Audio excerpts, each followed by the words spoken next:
My name is Emily, and I never imagined that my stepsister's perfect wedding would compete with my life for priority.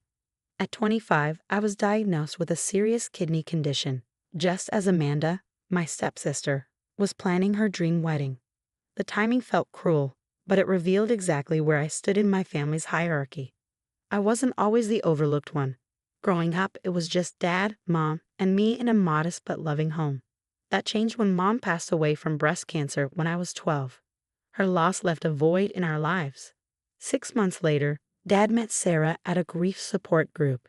She had a daughter, Amanda, 2 years younger than me. Within a year, we became a blended family that seemed straight out of a Hallmark movie, on the surface at least.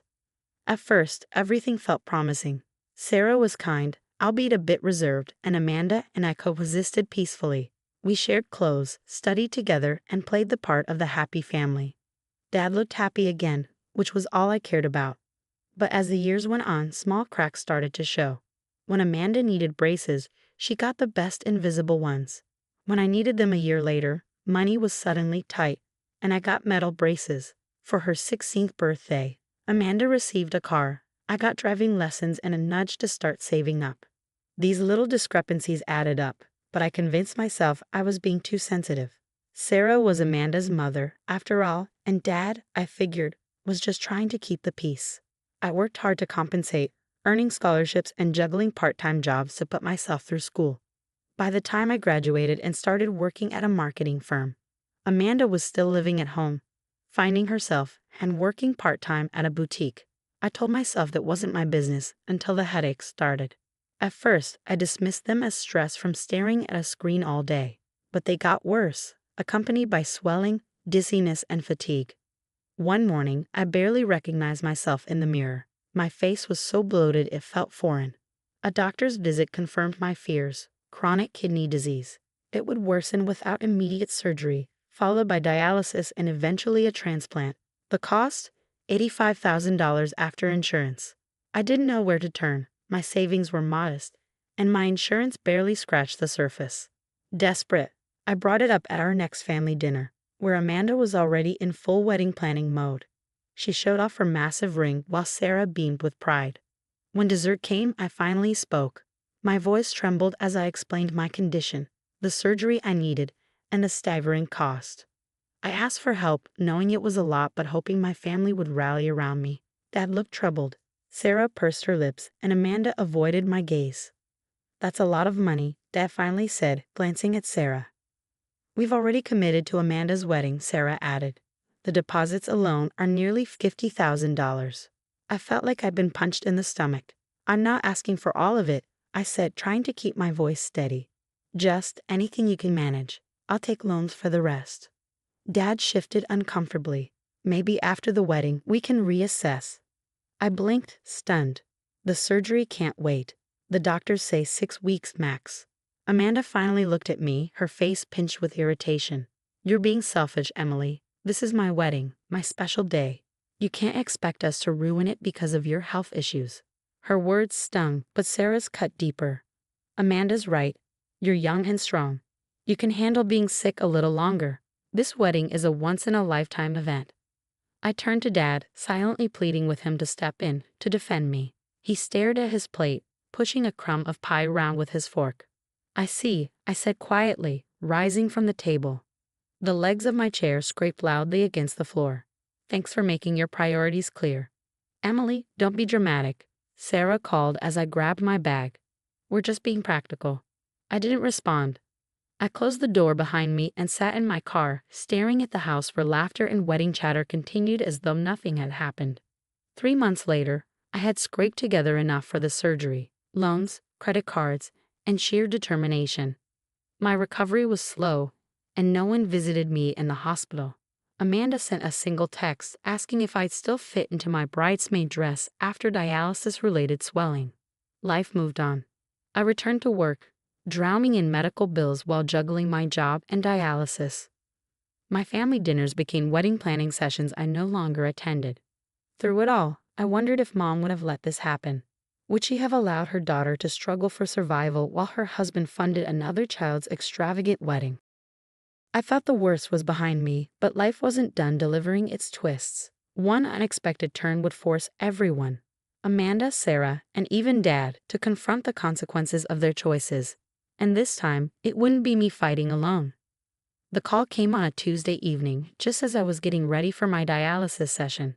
My phone lit up with Dad's number, the first time he called in months. "Emily," he said, his voice trembling. "We need to talk. Can you come over?" I almost laughed. After months of silence, after choosing Amanda's wedding over my health, now they wanted to talk. "I'm about to start dialysis," I replied coldly. "Whatever it is can wait." "Sarah's sick," he blurted. "Her kidneys are failing. She needs a transplant." The irony hit me like a punch to the gut. Of all the possible health problems, it had to be kidney failure. I sat in silence, the only sound in the room the steady hum of my dialysis machine. Dad's voice continued, but it felt distant. "None of us are matches," he said, his voice breaking. "Not me, not Amanda. We've all been tested. The doctors say her blood type is rare, and the waiting list. They don't know if she has much time." I knew what was coming next. The storm was building. Would you get tested? To see if you're a match? 3 months of silence. 3 months of fighting medical bills, of hospital visits, of watching them plan an extravagant wedding while I barely scraped by. And now they wanted my kidney. "I'll think about it," I said, my voice flat, before hanging up. The next day, I went to the hospital, not to get tested, but for my regular checkup. Dr. Chen, who had been treating me since my diagnosis, noticed something was off. "Your blood pressure is higher than usual," she said, scanning my charts. "Is everything okay?" Before I knew it, I was telling her everything about Sarah's diagnosis, Dad's call, the wedding, and how they'd abandoned me when I needed them most. Dr. Chen listened quietly, then said something that stopped me cold. "Emily, did they tell you that kidney donors often can't donate if they have kidney disease themselves?" I stared at her. "What your condition is genetic," she explained gently. "You're on the transplant list yourself. Even if you wanted to, you couldn't donate. Not without seriously risking your own life." I felt a weight lift off me, but it was quickly replaced by guilt. Why did I feel relieved? Shouldn't I want to help Sarah? But Dr. Chen wasn't finished. "What concerns me is that your family didn't know this. Didn't they ask about your condition? About your treatment?" They hadn't. Not once in 3 months had they asked how I was doing. They'd been too consumed with wedding plans. That evening, I got another call, this time from Amanda. "Why aren't you answering Dad's calls?" she demanded. "Don't you care that Mom is dying? Like you cared when I was dying." I snapped back. "That's different. You're young. You can handle it. Mom needs help now." "I can't donate," I said flatly. "I have kidney disease too, remember? The one you all ignored while planning your perfect wedding." There was a long pause. "Well, can't you at least get tested? Maybe they were wrong about your diagnosis. I'm on the transplant list myself, Amanda. I literally need a kidney too." Another pause. But Mom's condition is serious." "So is mine. Has been for months. But you were all too busy picking out flower arrangements to notice." The line went dead. An hour later, my phone exploded with messages. Dad begging me to reconsider, Sarah writing long paragraphs about family obligations, Amanda alternating between guilt-tripping and threats. I blocked them all. A week later, I was leaving the dialysis center when I saw them, Dad, Sarah, and Amanda, standing by my car. Sarah looked awful, pale, swollen, just like I had months ago when I was at my worst. "Emily, please," Dad started. "We need to talk about this." "There's nothing to talk about," I said, trying to move past them to my car. "I literally cannot donate. End of story." "But you haven't even tried." Amanda cried. "You haven't even gotten tested." "Because I'm already sick," I shouted, my patience snapping. "I'm on dialysis 3 times a week. I'm on the transplant list. I have the same condition Sarah has." "You're lying," Sarah said suddenly, her voice sharp. "You're just saying that because you're angry about the wedding money." I stared at her, incredulous. "You think I'm lying about being sick? Where do you think I just came from?" I gestured toward the dialysis center behind me. "Where have I been every Monday, Wednesday, and Friday for the past 3 months? If you were really that sick, you would have told us," Dad said weakly. "I did tell you." My voice cracked. "I told you I needed surgery. I told you I was sick. You chose to spend the money on Amanda's wedding instead. You ignored my calls, my texts. You chose not to visit me in the hospital. You chose flowers and table settings over my life. That's not fair, Amanda protested. It was my wedding. And this was my life, I screamed. I could have died. I still could die. But none of you cared as long as Amanda got her perfect day. Security was approaching now, drawn by our shouting, but I wasn't done. You want to know the really funny part? I laughed bitterly, tears streaming down my face. If you had helped me with my surgery when I first asked, if you had spent even half of what you spent on that wedding on my medical care, I might have been healthy enough to donate now.